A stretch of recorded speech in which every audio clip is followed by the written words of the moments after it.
আমরা একটু বেরিয়েছিলাম সকালবেলা, একটু কাজ ছিল।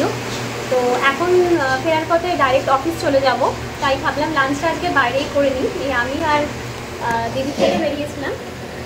আর দুপুরবেলায় দক্ষিণেশ্বরেই আমরা একটা জায়গায় লাঞ্চ করতে চলে এসেছি। তো লাঞ্চে দেখো কী কী দিয়েছে, অনেক ভাবছি ওদের সাথে শেয়ার করি।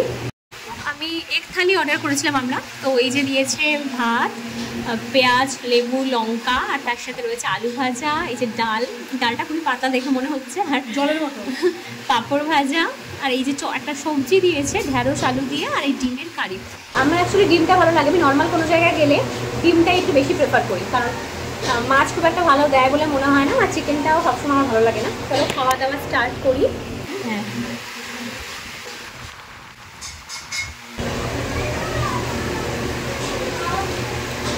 না এই দোকানে ডালটা ভালো করে, লেবু দিয়ে বেশ ভালো লাগছে না, ভালোই হয়েছে। ডালটা খুব একটা খারাপ হয়নি, দেখতে একটু পাতলা, কিন্তু মুসুর ডালই আছে, ভালো হয়েছে, ডালটা খারাপ হয়নি।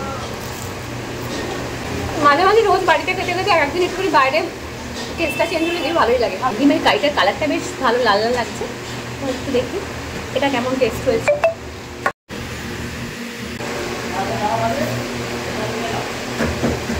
ডিমের কারিটা একদম ভালো হয়েছে, কারিটা ডিমের কারিটা বেশ ভালো হয়েছে, একদম ঘরের মতন হয়েছে।